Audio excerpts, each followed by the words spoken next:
broadcasting across the nation from the East Coast to the West, keeping you up to date on technology while enjoying a little whiskey on the side, with leading-edge topics, along with special guests, to navigate technology in a segmented, stylized radio program. The information that will make you go, Pull up a seat, raise a glass with our hosts as we spend the next hour talking about technology for the common person. Welcome to TechTime Radio with Nathan Mum. Welcome to that. Mike snorts as it comes on in. Welcome to TechTime Radio with Nathan Mum, the show that makes you go, technology news of the week, or sinus clearing. The show for the everyday person talking about technology, broadcasting across the nation with insightful segments on subjects weeks ahead in the mainstream media. We welcome our radio audience of 35 million listeners to an hour of insightful technology news. I'm Nathan Mum, your host and technologist with over 35 years of technology expertise. Our co-host Mike Raday is in the studio. He's the award-winning author and a human behavior expert, and the famous Mike, the AI guy. Yeah. All right, we're live streaming during our show on 6 of the most popular platforms, including YouTube, Twitch TV, Facebook, LinkedIn, and now Kick and Rumble. We encourage you to visit us online at techtimeradio.com and become a Patreon supporter at patreon.com/techtimeradio. We're friends from different backgrounds, but we bring the best technology show possible each week for our family, listeners, and fans to enjoy. We're glad to have Tracy, our producer, at the control panel today. Welcome, everyone. Let's start today's show. Now on today's show. All right, welcome to Tech Time Radio. Today on the show, we have our gadgets and gear gal back, Gwen Way. She's here to show us a new gadget that might make you second guess yourself. Why, you ask? Well, you're just going to have to wait for the show to find out. And of course, we have our standard features, including This Week in Technology, our technology fail of the week, a possible Nathan Nugget, and of course, our pick of the day, whiskey tastings, to see if our selected whiskey pick gets 0, 1, or 2 thumbs up at the end of the show. Now, though, it's time for the latest headlines in the world of technology. Here are our top technology stories of the week. All right, story number 1, Meta hit with record child safety fine after judge labels company a public nuisance. Meta faces thousands of similar lawsuits across the U.S., and other major trial begins this Monday in California, where dozens of states are suing over alleged violations of child privacy laws. But now, let's go to Jennifer Merrick for more on the story. Thanks, Nathan. A New Mexico judge has ordered Meta to pay $567 million for failing to warn the public about the dangers its platforms pose to children, the largest child safety fine ever issued against a social media company. The ruling adds to a previous $375 million penalty in the same case, bringing Meta's total fines to $942 million. Judge Brian Beedscheid delivered a sharply worded decision, calling Meta a public nuisance and comparing the harms caused by its platforms to air pollution. He argued that Meta's advertising-driven systems and recommendation algorithms function like a factory producing toxic byproducts, with psychological harm and sexual exploitation of children as the pollution that spreads beyond the platform and into the real world. Now back to the studio. All right, let's talk about this. Now, you'd think that type of fine is a large drop in the bucket for Meta, right? It is for anybody that doesn't have a billion-dollar company. Well, guess what? Speaking of that, Meta just posted its latest financial results. And of course, from April to June, their total revenue was $61 billion, up 28% the same period a year ago. Meta, which owns Instagram, Facebook, WhatsApp, Threads, says it will appeal. The company maintains it has been transparent about safety challenges and insists that the rulings misrepresent its effort to protect teens online. Okay, yeah. All right. We're not doing anything wrong over here. See, look. Don't look here. Okay, as part of the order, Meta must establish a fund to mitigate the damage of its platform that it's caused. More than $420 million will go towards clinical treatment programs for affected children, with additional funds will support training for teachers and health professions. The problem is, how is this money being distributed? When I looked into the research of this, it's all being distributed through a lawyer company that will decide on behalf of Meta. So what is this? Out of the $420 million, how much do you really think it actually is going to go to the affected children that had an issue like this? I say very few. Yeah. So this is fake money that is going to be managed into an account that says that they're contributing. Then they'll write it off as treatments instead of it being a fine that they have to pay. Here's the problem. Yeah. The problem is Meta probably cannot do anything because they created the whole system and the system can only work the way it works. So You're they correct. They can't fix it. All right. So you just stole my thunder. That's right. Oh, sorry. So that's all right. Here's the problem. We have two things here. The regulations that make social media now are either going to turn it into a subscription-based service where they can ask for your ID. So now you're going to pay for another subscription service. You excited about that? Yeah, they're already doing that in certain... Aren't they doing that with the supposed child protection? Some of it. Well, no, because I can still go and create an account right now on Facebook that I could say that if I'm born in 1973, which I am, they're not going to send anything to me. Well, it's a drop down to select my age. There's a social media platform that requires you to upload a picture of your ID. Those are some. That's like the government sites and some of these other areas, but none of the social media sites that are owned by Meta. Yes, Meta. Yes. Now, or Our this is what's favorite. going to happen. You're going to have knockoffs. So now what you're going to do is instead of having these big companies, you're going to have all these little startup companies, and Blue Sky was one of them that's still trying. But you're going to have these knockoff companies, and Blue Sky isn't being regulated by this. They don't have any additional items. So you're going to have all these like skunk work sites pop up all over everywhere that will then be even worse because those will be unregulated and there won't be anything in there. So then it'll be the wild, wild west even more. It's still the wild, wild west. So I get, yeah.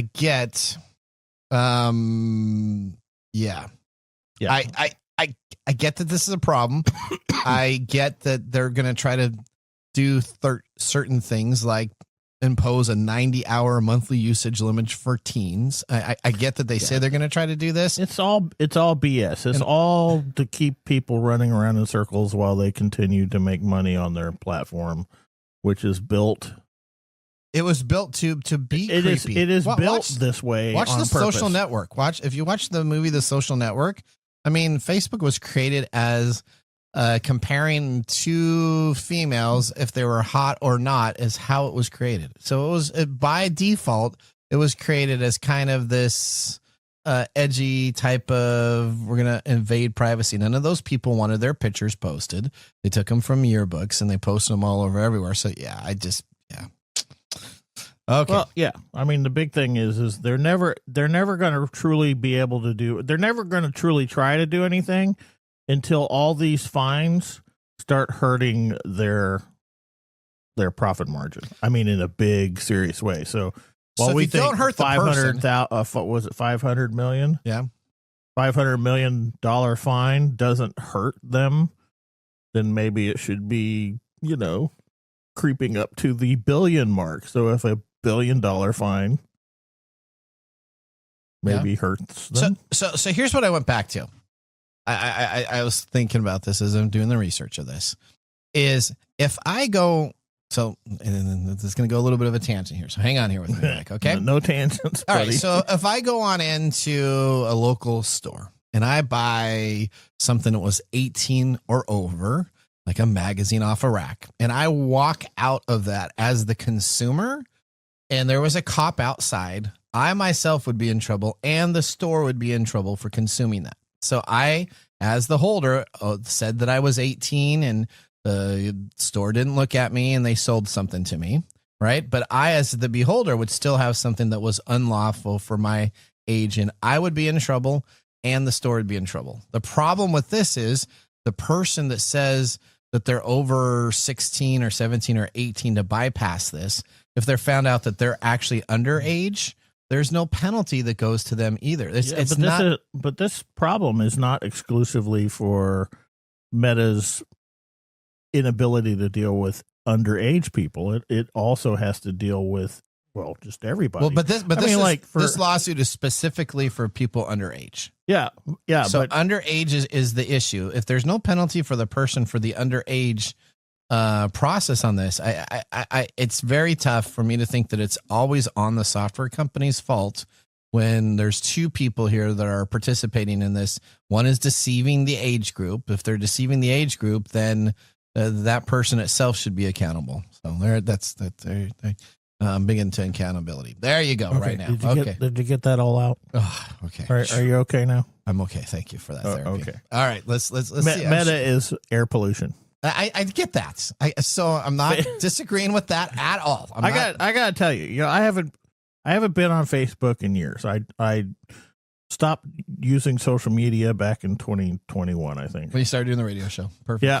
That's great. And then join a technology show and drop. See, as soon as yes, that's awesome. As soon as we start doing a technology show, I stop using technology.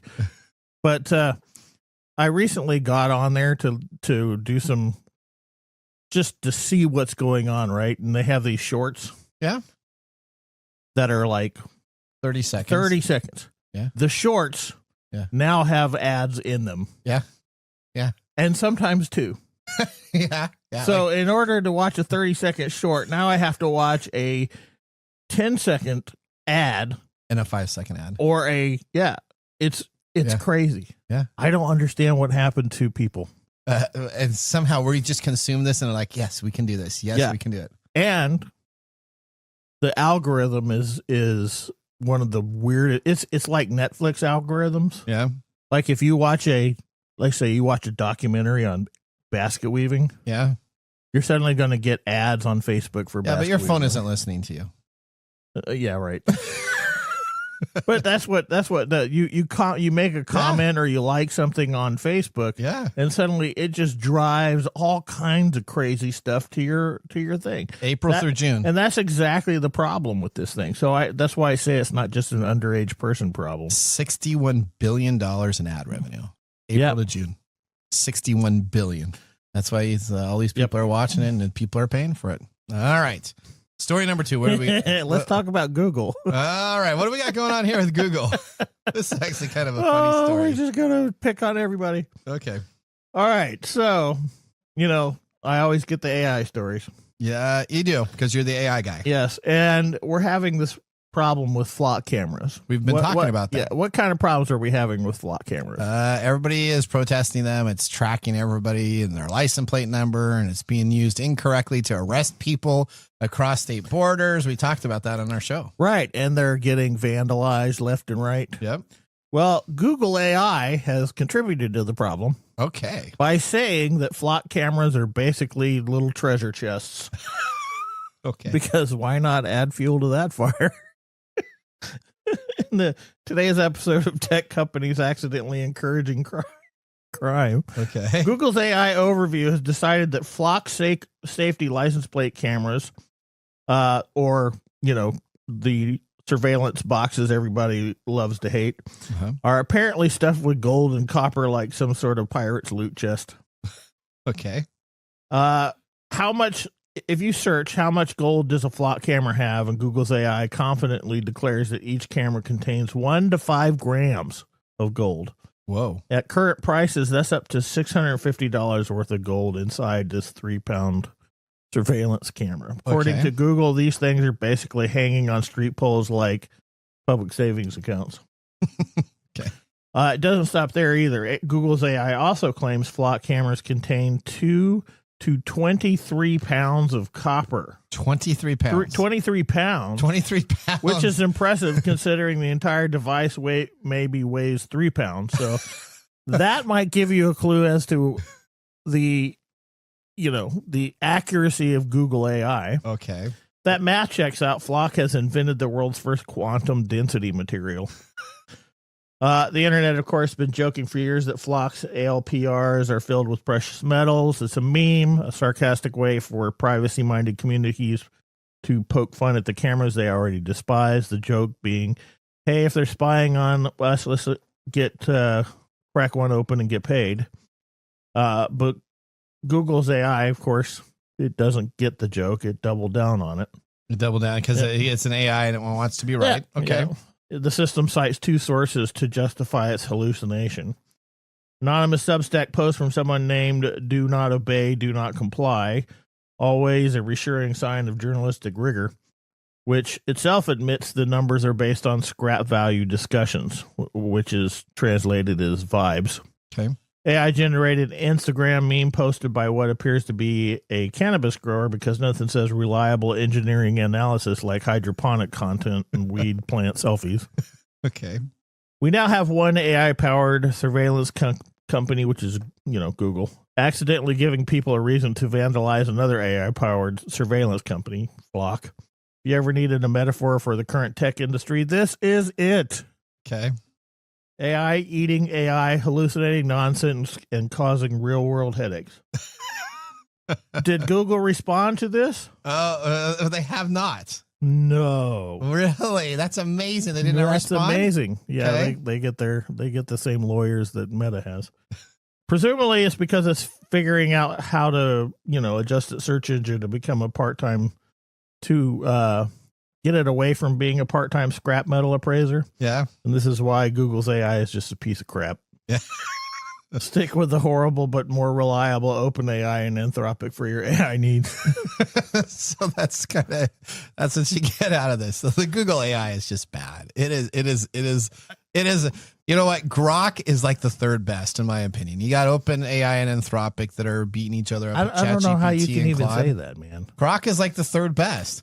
Google is like, let me just tell you, Google is so bad on their AI that it puts Elon Musk's Grok ahead of that. That's bad. Isn't that That's bad. At least Grok gives you the right information. Now it may not it may not censor anything, and it may give you an explicit picture along with the question that you're asking, but besides that, note to self, Google AI. Yeah, Google, you're just about out of the AI race. So it used to be just Google it. It's now, go to your AI prompt. It's interesting because if you see website usage across the nations are dipping because people aren't going to web pages anymore. They're going to an AI and they're looking for stuff. Okay, so it's exactly the same thing I was talking about earlier when I've checked out Facebook and all this stuff. I'm not going to click on shorts anymore. Okay. Because I know I'm going to have to sit through a stupid ad. Now, let me just ask you, because they knew you were a man probably in your profile. Did you immediately have like good looking, gorgeous gals come on up in those shorts? Oh yeah. All the time. Yeah. So they literally target with attractive ladies. And not that you've even been on for who knows how long, but they say algorithm man, we're going to show you these type of yeah, but that's not my problem. The problem is always the ads. The same thing with Google. If I Google something, how many don't click on the first ads, 3 things. Yeah, how many paid ads prompts comes up? It could sometimes be like sometimes a ton of them. I've seen 3. I've seen up to 3. Right, as a normal process. So you can't get the information you want. Competitors that are. I'm going to give AI a shout out. Ooh, what's that? Okay, because now if I type in what I'm looking for, like a prompt to Google, it will give me an actual answer to what I'm looking for instead of making me go search it out on. Yeah, that's the Google AI. So you're trusting now the Google AI that just. No, it's not about trust. It's not about trusting. It's about getting information directly from Google regarding what I need. Okay. Like I was trying to work on my bike. Okay. I had an issue with my bike. Yeah. And I can Google the symptoms of what's going on. Hey, my bike isn't starting. The start button doesn't work. Yada yada. And it will give me information that helps me understand what I'm looking for instead of all these paid advertisements for people who can fix my motorcycle. That's the AI Google summary. Yes. It's totally AI. Like it took all the information it had and summarized it. Yes. So it could hallucinate some of that information. Oh, it does. It does. But I'm saying. They tell you to flip your motorcycle upside down? But I can tell when something is not tracking correctly because the instance I'm talking about was I was having trouble. My starter stopped working on my motorcycle. Okay. And so I'm trying to figure out using the Google AI, what's going on. And it keeps telling me that my battery is on the left side of my bike. And I had to correct it because it's on the right side. Okay. And it always goes, oh, sorry. Thank you for correcting me. Yeah. So yeah, I mean, I take this with a grain of salt, but My point here is that it points me in the directions I need to go instead of pointing me at people who want to take my money. And then it puts up the links sometimes, and then you can click on the links and go find out more. Yeah, yeah, that's pretty good. I mean, you still have to work.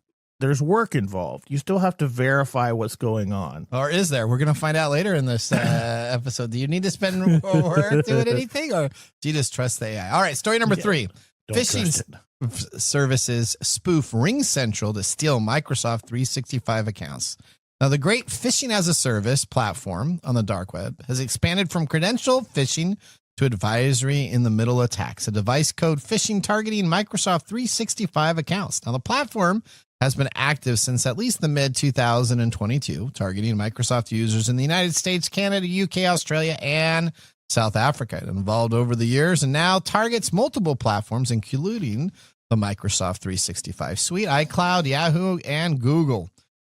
Currently, it's being sold for $289 per month to the cyber criminals over a Telegram channel with thousands of subscribers. It's a subscription service. Well, yeah, actually, I'm on that Telegram channel myself, so I know what this is like. So are you paying $289? No, I'm not paying $289, but for $289, you can get, of course, your hacker as a services, and they give you up to 10 hacking per month. So for that $289, you get 10 hack attacks against anybody. And a recent campaign, operators abused the RingCentral communication platform to bypass email security filters on the recent recipient side. RingCentral is the communication platform used by many businesses for cloud calling, messaging, and voicemail. I know even Mark Gregoire, our whiskey connoisseur, uses RingCentral at his company, as I do at mine also. Now, here's where it has the phishing attack used an email from service@ringcentral.com, but it had 2 brackets by the .com targeting users for their service. The users used fake voicemail, perform review notifications, and lure the enticing recipients to open them up. Although the message originated from the unknown mail server, these have failed SPF and DMARC checks and had no DKIM signature. They are still being accepted by many email systems in our corporate environment because they have not been configured correctly, or because they have just generally whitelisted anything from at RingCentral, and forget the .com part, as whitelisted. Moreover, the emails include fraudulent banner claiming the sender has been verified by the organization's safe sender list, which help reduce the suspicion at the human level. Now, it's to be noted that RingCentral recently disclosed this data breach incident, which was claimed by the threat actor Shiny Hunters. The incident has affected data for a limited portion of RingCentral customers, quote unquote, and we are communicating with affected customers directly, explained the company in a security bulletin published on July 28th. If compromise is suspected, administrators should revoke all access, refresh all tokens, review all authentication consent from Microsoft Graph activity, and access to the Microsoft 365 service. So, RingCentral customers, be aware. All right, we've had some RingCentral. Just dump it all for pen and paper. There you go. Well, let's just go back to the Stone Age. Stone Age. You know what? We can have like a coffee can on my side and a Campbell can on your side, and we can talk to each other through the string. You want to do the string method? Yeah, let's just go back to that too. All right. I just got coffee on my mind. You know what? I must be thinking of Gwen. Well, though, that ends our top technology stories of the week. Next, we have Gwen Way with something that reminds me of the jingle. The best part of waking up. Is this that goofy? No. Don't do it. Stay tuned to get more information about why I was just singing that jingle and Gwen's gadget after this commercial break. Looking for custom glass solutions for your next commercial project? Hartung Glass Industries is your trusted partner in custom glass fabrication. For over 100 years, Hartung has delivered proven manufacturing expertise, comprehensive product offerings, and dependable service and quality. From energy-efficient facades to custom shower doors, we create glass solutions tailored to your project needs. With 8 facilities across the U.S. and Canada, we combine national expertise with a local touch-ensuring faster service and unparalleled customer care. Hartung Glass Industries, where quality meets innovation. Visit hartungglass.com to learn more.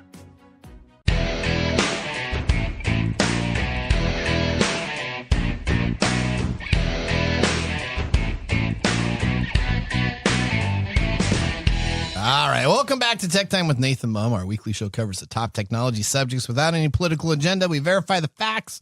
We do it with a sense of humor in less than 60 minutes. Of course, with a little whiskey on the side. Now, today, Mark Gregoire, a whiskey connoisseur, is not in studio because that would be a rarity. But he has sent information in to us so he can tell us what we are sipping today. Today, we're drinking James E. Pepper, barrel-proof, single-barrel decanter rye. So you guys tried the bourbon a couple of weeks ago from the same looking bottle, but this is the rye. So let me tell you a little bit about it from James E. Pepper's website. This rye is made from 100% rye, a pure rye. Tell you what. What? I think I'm getting pretty good at this. You're getting good? Okay. Keep on going, Mark. Yeah, okay. Yeah, so it's in the style of Colonel James E. Pepper produced. It is aged in new toasted and charred Kentucky oak barrels and made using water from their historic distillery well. The distillery describes the rye as complex and balanced with notes of chocolate peppermint and wildflower honey. It is a single barrel, so they do the blend ones too. Those are a little less expensive, same rye, but this particular one's a single barrel. So if you're drinking, drink responsibly, because heaven can wait. Canadian Mist, you can drink all you want, whatever. Anything else, drink responsibly. All right. Okay, that sounds great. All right, Mark, thank you so much. With our whiskey tasting completed, let's move on to our feature segment. Today we have Gwen Wade joining the show. What's new in our gadgets and gear? Well, we're going right to it. Gwen, you're ready to go. That was a quick one. I am. Here's the introduction. She is an expert in cybersecurity during the day, a game board geek in the evening. She's a producer of TechTime Radio, a gadgets and gear gal. We are excited to have you on. Tell us a little bit about yourselves to our new listeners. Excited to be here as always. Hello to all of our listeners. For those who don't know me, I've been in tech for over a quarter of a century. I like saying it that way now because I can. I've done everything from support to development, and now I'm solidly in the cybersecurity space. Cybersecurity place. That is where you should be. I think that is your expertise is there. All right, now, Gwen, what are we looking at today for our gadget and gear? So I had to bring something that was just too much fun as soon as I saw it. Okay. But I want to ask the listeners a couple of questions. Sure. Do you enjoy eggs for breakfast, but really hate cracking the shells? I really hate cracking the shells. That's do you the like worst having thing ever. toast? Do you like having toast with your eggs, but it's always too early or too late, or it pops up and scares you and you spill your coffee? No, I just spill If my these coffee. are the things that are keeping you up at night, that are bothering you, and you have more money than sense, I have the Kickstarter for you. All right. Oh, what a great intro. This is great. All right. What do we have here? Tell us more about this. This is a device, or rather two devices, called Breakfast Automated. It's from a group called Sheffy out of San Francisco. And basically, it's two robots. You can get just the egg cracking robot if you want, but there is a toaster that goes with it. The amazing thing is that the egg cracking robot cracks eggs into a pan and then cooks them. And that's it. That's it. And the toaster ties to the egg robot. Okay. And completes your toast when your eggs are done cooking. So when my eggs are done cooking, it sends a signal over to the toaster and it toasts my bread. Now, does it put the bread in there automatically or? No, you have to put the eggs in the egg cracker. What? And you have to put the bread in the toaster. What? Okay. But it cracks the eggs, it cooks the eggs. It makes the toast so that the toast is done at the exact same time as the eggs. And when it lifts the toast up, it does it slowly so it doesn't scare anybody. Wow. What a symphony of technology working to make my breakfast the same as normal. Dude, this is awesome. So it cracks an egg. Now, when it cracks the egg, all right, does it cook the egg in the same unit or does it crack the egg and then you have to move that over to someplace else? It actually cooks it in the same unit. Okay. You crack the egg, it cracks it into the pan. Ooh. And then it can do Pretty much. Well, yeah. The pan is on a hot plate. And then it can do anything from sunny side up all the way up to over hard. Yeah, basically, as long as you don't fried egg. Yes, as long as your breakfast consists of fried eggs, it will do it for you. That will do it exactly. for you. Yeah. So it will also boil eggs for you. Oh. So you can have soft boil, medium boil, or hard boil. It does not poach, though. Yeah, but that takes more work. Yeah. Yeah. Doesn't that include that you have to then also add water to this device and then have it to it? So the boil does include water, so you have to put it in its special little thing where you can put 6 eggs in, okay. and then you pour water in the center and put a lid on, and then you put it on the hot plate. All right. So I'm pretty sure a hot plate's about $15 at Walmart. What were you going to say, Mike? Well, we're talking about a hot plate. Yeah. I have a stovetop. Okay. Will that work? I think stovetop and a small egg pan, a nonstick egg pan. Will that work? That'll work. It probably works. I just have to, You get a pair of gloves if cracking the eggs bothers you. I mean, we can do this for like 50 cents. I am pretty sure I saw something like this on like a Back to the Future movie. Did you? I think you did. Well, that was the dog can opener, and then he dropped the dog food in. I think there was an egg cracking thing. I think it was in 2 because they were in the future. They were making breakfast for everybody, and she didn't have to do anything. Okay. So you manually have to handle the eggs. So you put manually have to stick the eggs into this little cup holder thing. The cup holder thing then cracks the eggs and dumps it into a hot plate or a pan that sits on a hot plate. What happens and it only cooks 2 eggs at a time. And it only cooks 2 eggs at a time. What if I want butter on my eggs? Oh, you're up S Creek, buddy. You have to do it yourself. What? You have to put that in there. You have to put the butter in there, so you can't have. Oh no! So I get my eggs cracked for me, and then what? Yep. I have to clean the sleeve, right? Exactly. You take the sleeve off. You dump out the shells. On the plus side, the sleeve is dishwasher safe. Oh, so it could have been worse. Could have been. Could have been worse. Only, yeah, I have to hand wash. Hand wash only would be even worse. Do you have a dishwasher? No. Oh, okay. I am my own dishwasher. All right. You know what happens? Then hand and wash I'm broken. for so well, you know what happens when the dishwasher breaks down, don't you? I'm broken. You slap you. All right, here we go. Continuing on. This. What? You're gonna there we go. Here we go. Thrown at your face. Now I'm looking at the Kickstarter page. Where is this Kickstarter page so everybody can go and find this, Gwen? You need to go to Kickstarter. You can search either Cheffy, CEFFY, or Breakfast Automated. Okay. Either way, it pulls this up. It's an interesting read. They've got a fun video. I definitely recommend that everybody go check it out at least. You'll laugh. You'll be entertained. Yes. I can't necessarily recommend that people buy this, but they are. There are over 3,600 backers at this point. They've blown through their goal of 100,000 and are now approaching 900,000. And they still have until August 28th. So.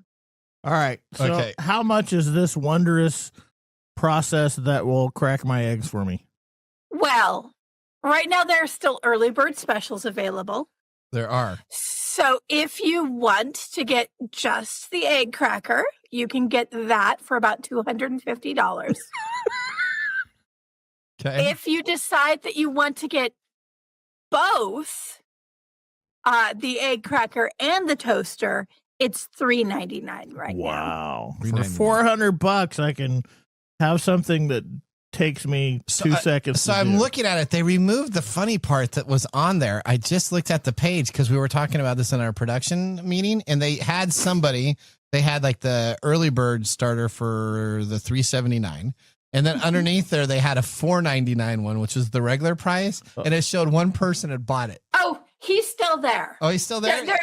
There's still one person who money above sense has not only purchased this, but purchased it for full price when he didn't have to. This is so awesome. I got to pay full price. Even though there's 988 of the 1,000 pre-starters still available at the $3.79, this smart dude decided to pay full price for this device.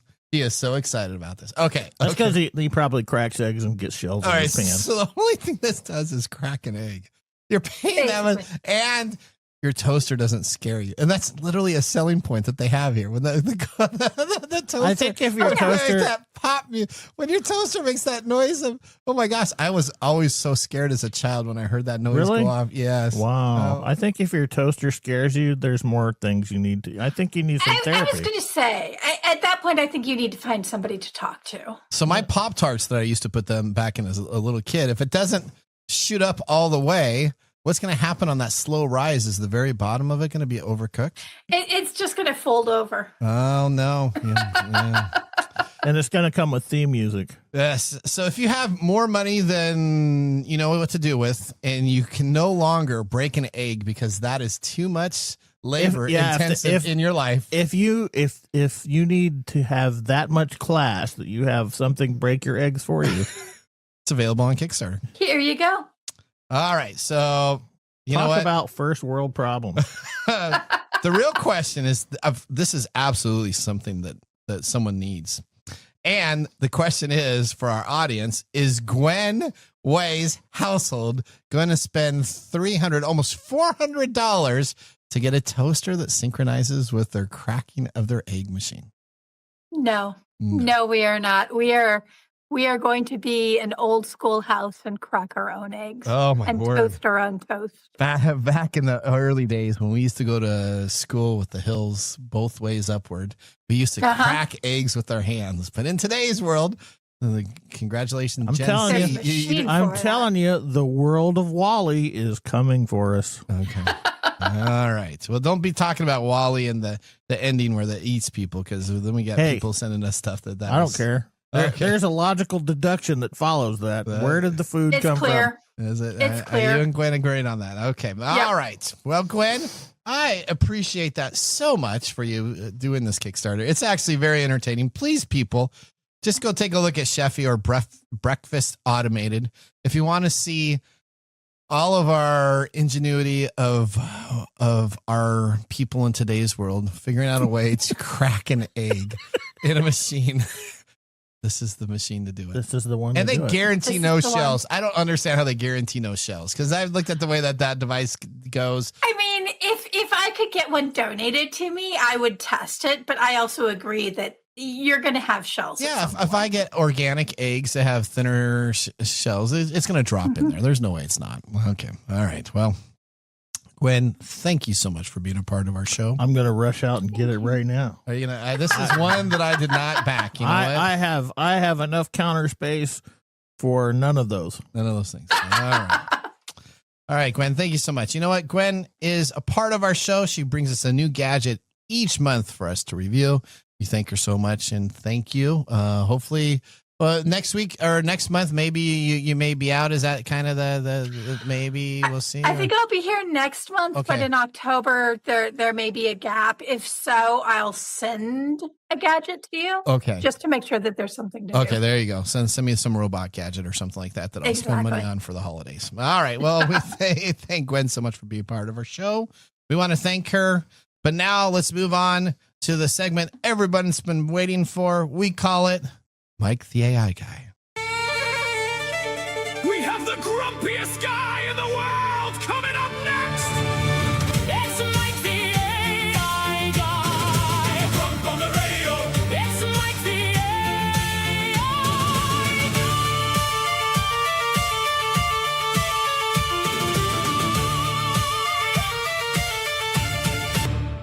Dun, dun, dun. Okay. Canada just gave us the greatest AI fail of 2026. Okay. And it didn't even come from AI. Well, it did come from AI, but it didn't. Okay. It came from a politician who was reading the AI homework notes out loud. Oh, boy. So, New Brunswick MLA Bill Oliver, a former speaker, meaning he's supposed to know how speeches work, stood up in the legislature and delivered a perfectly normal address until he suddenly announced, "Here's a more natural flowing version of that section." That wasn't policy. It wasn't commentary. That was ChatGPT's editing instruction, and he read them out as if it was part of the Constitution. Because the universe loves comedy, he did it later on in the same speech, plowing straight through lines like, this version should, and that section ends roughly. As if the legislator needed a director's cut of his drafting process. So if you're going to use AI to create a speech, you might want to be careful of how you read it. This wasn't a slip. It was a full-blown AI blooper reel entered into the official record of a provincial government that no one proofread. No one skimmed it. No one even said, hey, Bill, why does your speech sound like a software tutorial? Meanwhile, the internet, Reddit, Instagram, YouTube, absolutely devoured it because, of course, it did.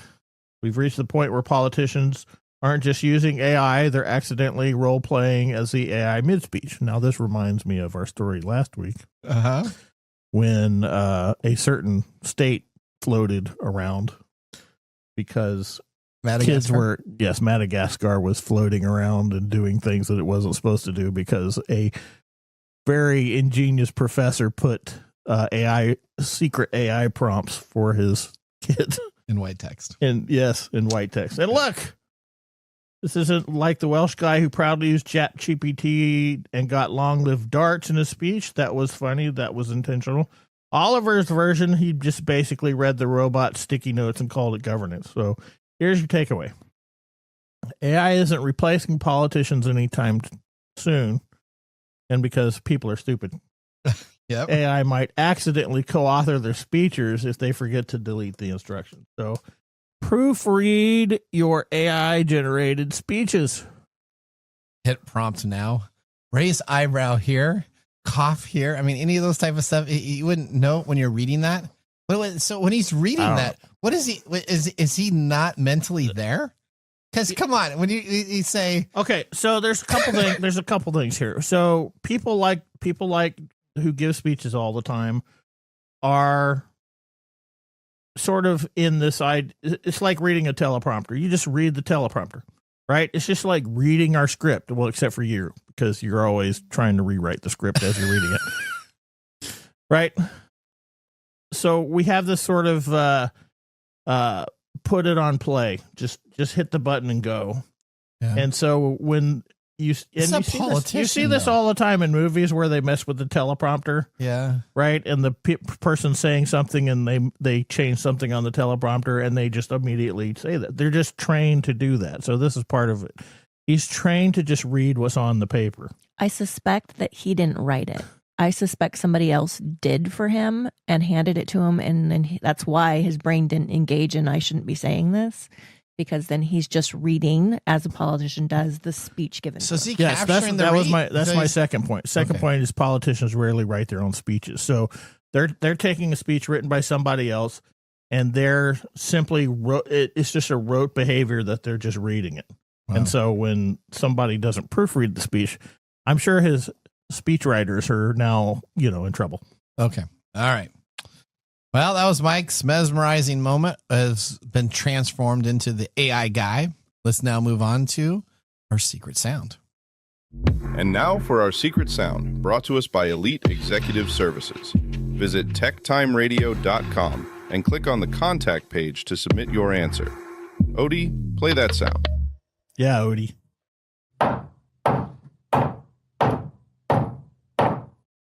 All right. Do you know what that secret sound is? The pot's back at $70. So jump online and click our talkback system or leave us a message at 206-649-6098. We're going to take a commercial break now. When we return, we have This Week in Technology.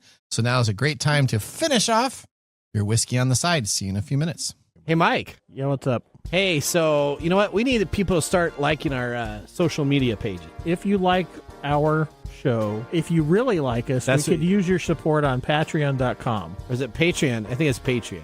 Okay, Patreon. If you really like us, you can. And you say I'm the English guy? Patreon.com. I butcher the English language? You butcher the English language. Okay, so it's all the time. It's Patreon.com. Patreon.com. If you really like our show, You can subscribe to patreon.com and help us out. Oh, and you can visit us on that Facebook platform. You know, the one that Zuckerberg owns? The one that we always bag on? Yeah, you can. We're on Facebook, too. Yeah, like us on Facebook. Do you know what our Facebook page is? TechTime Radio. At TechTime Radio. Yeah. You know what? There's a trend here. It seems to be that there's a trend, and that's TechTime Radio. Or you can even Instagram with us. And that's at TechTime Radio. That's at TechTime Radio. Or you can find us on TikTok. And it's TechTime Radio. It's at TechTime Radio. Like and subscribe to our social like media. Like us today. We need you to like us. Like us and subscribe. That's it? That's it. That's that simple. And now, let's look back at this week in technology. All right, we're going to August 13th, 1993, marked the defining moment in video game history. On this day, Capcom released Street Fighter II Turbo, hyper fighting for the Super Nintendo in the United States. A title that just didn't quietly arrive, but reshaped the landscape of the home gaming and cemented the SNES as the powerful house in the 16-bit era. Street Fighter II had already exploded across arcades worldwide, igniting the fighting boom in the early 1990s and inspired entire franchises like Mortal Kombat and Virtua Fighter. But it transformed into competitive gaming when it came on out with Turbo. Turbo took the moment and delivered something new: speed, precision, and arcade-level intensity at home. Street Fighter II Turbo didn't just live in living rooms. It dominated college dorms, apartment lounges, and weekend hangouts. Become a social ritual. Plug in the Super NES, pick up your fighter, and settle rivalries with a spinning pile driver or the perfect all-you-can. All-you-can. It's a memorial date in my history as one of the most anticipated games that my girlfriend bought for me. And it turned out to be the one I married. That was This Week in Technology. Have you ever wanted some tech time history? With over 300 plus weekly broadcasts spanning our 6+ years of video, podcasts, and blog information, you can visit us at techtimeradio.com to watch our older shows. We're going to take a commercial break, but when we return, we have the Mark Mumble Whiskey Review. See you after this. How to See a Man About a Dog. It combines darkly comic short stories, powerful poems, and pulp fiction prose to create a heartbreaking and hilarious journey readers will not soon forget. Read How to See a Man About a Dog, collected writings, for free with Kindle Unlimited. Ebook available on Kindle, print copies available on Amazon The Bookpository, and more.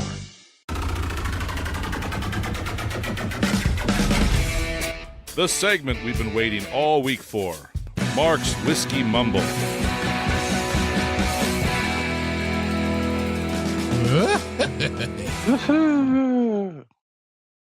We are celebrating today, and all of us, remote or in this room, remember what today is about. Oh, what's that? August 11th? August 11th. Yeah. Remember August 11th, 1984? September 11th? That's August 11th. Would this be the Challenger? Nope. No. Today is Presidential Joke Day. Oh, Presidential Joke Day. Okay. Okay, I was supposed to remember that. Why? Sound check. Ronald Reagan was doing a sound check before his weekly radio address and joked that he had outlawed Russia forever and would begin bombing in 5 minutes. Oh. Unfortunately, the comment made its way to the press, proving that even before social media, politicians were perfectly capable of creating their own problems. Since we're celebrating presidents, it is fitting we poor James E. Pepper, whose namesake Colonel spent time at the New York's Waldorf Astoria socializing with none other than the future president, Theodore Roosevelt. Now, while hanging around the Waldorf, Pepper also left his mark on cocktail history. He was credited with introducing the Old Fashioned to the hotel's bar after discovering the drink in Kentucky. Whether he actually invented anything is debated, but he certainly helped turn the Old Fashioned into one of America's most famous whiskey cocktails. Mm-hmm. Now, as for this James E. Pepper barrel-proof decanter rye, there's no other way to say it. It's delicious. Mm-hmm. So at 115.6 proof, 100% rye, you expect it to come in swinging, but the proof is surprisingly well controlled.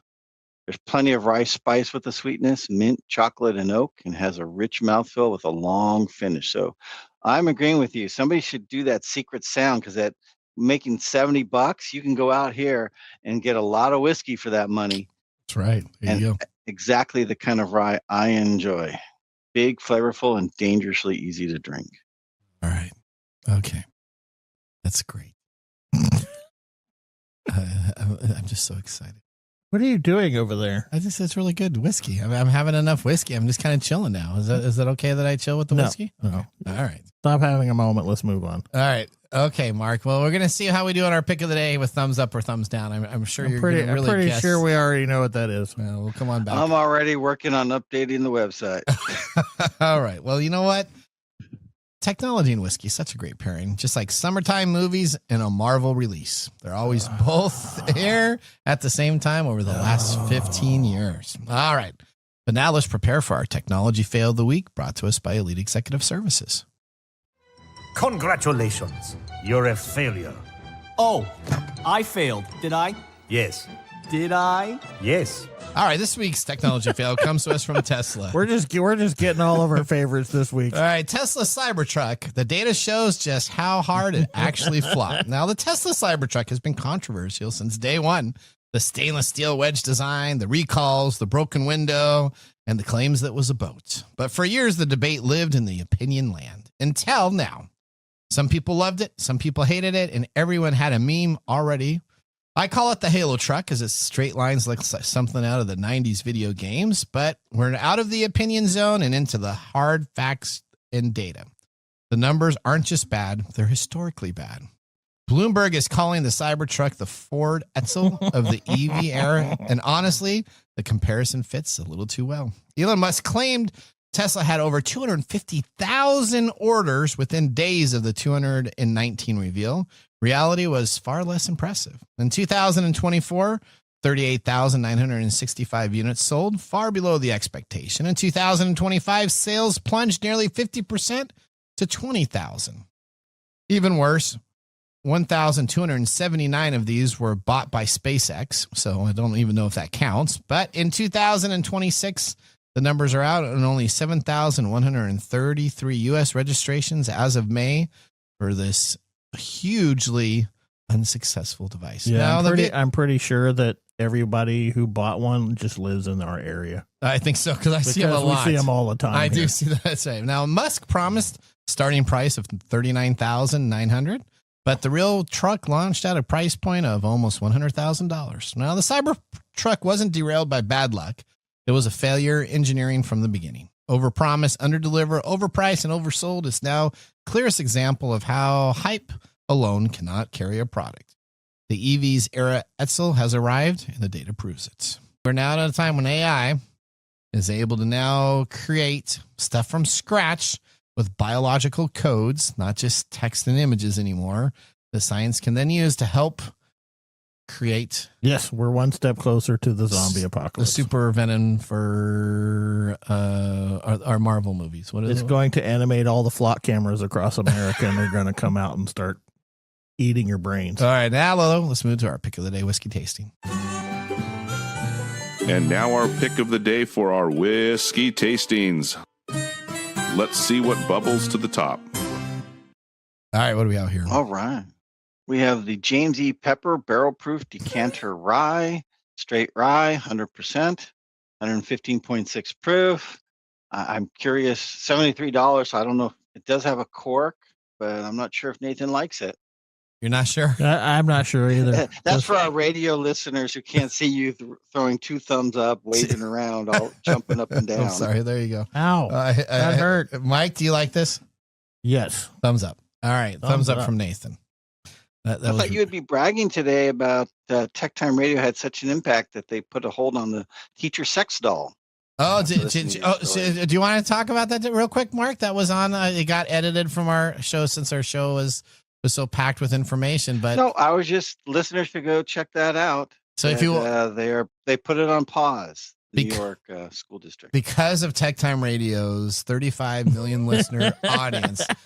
We're saying, that's what we are saying. We have stopped the sex doll entering into the New York school system. Nobody does fact checks anymore, so let's just say it. It's true. That's right. No, we did talk about it though, and now you know what? As we talked about, they decided not to go ahead with that particular plan. Yeah, Mike was very disappointed. All right, now you know what? We're all about out of time. We want to thank our listeners for joining the program. Listeners, we want to hear from you. Visit techtimeradio.com. Click on Be a Caller.